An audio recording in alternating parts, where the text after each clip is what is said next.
Hello guys, ഇനി 1-2 ദിവസമൊക്കെ ഉള്ളൂ സ്കൂൾ തുറക്കാൻ വേണ്ടിയിട്ട്. അപ്പം നമ്മൾ ലാസ്റ്റ് മിനിറ്റ് ഷോപ്പിങ്ങിന് വേണ്ടി പോവാണ്. ബാഗും ബുക്കൊക്കെ നമ്മൾ നേരത്തെ വാങ്ങിച്ചു. പിന്നെ ഇനി പൗച്ച്, പേന, വാട്ടർ ബോട്ടിൽ അങ്ങനത്തെ സംഭവങ്ങളൊക്കെ വാങ്ങാനാണ് നമ്മൾ സ്മാർട്ട് ബസാറിൽ വന്നിരിക്കുന്നത്. മമ്മിയുടെ വീട്ടിൽ നിന്ന് തിരിച്ച് നമ്മുടെ വീട്ടിലേക്ക് വരുമ്പോഴൊക്കെ കുറച്ച് സംഭവങ്ങളൊക്കെ തീർന്നിരിക്കുമായിരുന്നു. അതുകൊണ്ട് അത് തന്നെ നമ്മൾ ആദ്യമേ വാങ്ങാമെന്ന് വിചാരിച്ചു. ഞാനെപ്പോഴും പ്ലാൻ ചെയ്തുകൊണ്ടിരിക്കുകയായിരുന്നു എന്തൊക്കെ വാങ്ങണമെന്ന്. പിന്നെ ഫസ്റ്റ് ഡേ ഓഫ് സ്കൂളിൽ നമുക്ക് ഇച്ചിരി തിളങ്ങി നിൽക്കണമല്ലോ. അപ്പോൾ എൻ്റെ സ്കിൻ കെയർ സംഭവങ്ങളൊക്കെ തീർന്നിരിക്കുമായിരുന്നു. അതുകൊണ്ട് കുറച്ച് മോയ്സ്ചറൈസർ, സൺസ്ക്രീൻ, ഷാമ്പൂ, കണ്ടീഷണർ അങ്ങനത്തെ കുറച്ച് സംഭവങ്ങളൊക്കെ വാങ്ങാൻ കൂടിയാണ് ഞാൻ വന്നത്.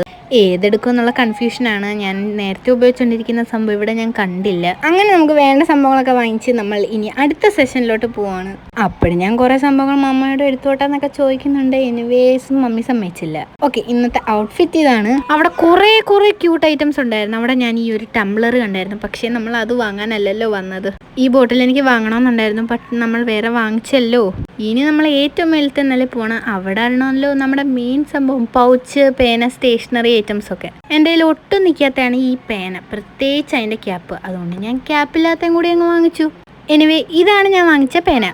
പിന്നെ ഇനി അവന്മാർക്ക് ബോക്സൊക്കെ നോക്കുന്ന തിരക്കിലാണ്. എനിക്ക് അവിടുന്ന് പൗച്ച് കിട്ടിയില്ല ഗൈസ്. ഞാൻ കുറേ ഹെയർ ആക്സസറീസ് കണ്ടിട്ടുണ്ടായിരുന്നു. പക്ഷേ ഞാൻ നേരത്തെ വാങ്ങിച്ചുകൊണ്ട് നമ്മൾ അവിടുന്ന് ഇറങ്ങി. ഏകദേശം 2 മണിക്കൂറത്തെ ഷോപ്പിംഗ് ആയിരുന്നു. പക്ഷേ ഈ വീഡിയോയ്ക്ക് എത്ര ലെങ്ത് ഉണ്ടാവുമെന്ന് എനിക്കറിയത്തില്ല. നെക്സ്റ്റ് ഇനി നമ്മൾ വൈകുന്നേരം പോയതുകൊണ്ട് നല്ല രീതിക്ക് വിശക്കുന്നുണ്ടായിരുന്നു. അതുകൊണ്ട് എവിടെയെങ്കിലും കയറി ചായയും കടിയും കുടിക്കാമെന്ന് വിചാരിച്ചു. നമ്മളൊരു പഴംപൊരിയും, നല്ല ചൂട് പഴംപൊരിയും പിന്നെ ഒരു ചായയും കൂടി കുടിച്ചു ഗൈസ്. എന്നിട്ടും വയറ് നിറഞ്ഞില്ല. എന്നാലും കുഴപ്പമില്ല. എന്തായാലും ചായ നല്ല ടേസ്റ്റ് ഉണ്ടായിരുന്നു. പിന്നെ അവിടെ നിന്ന് ഇറങ്ങിയിട്ട് ഒരു ഉപ്പും മുളകെന്ന് പറഞ്ഞൊരു മുട്ടായി ഞാൻ കണ്ടായിരുന്നു. അപ്പോൾ അതൊക്കെ വാങ്ങിച്ച് നമ്മൾ തിന്നു.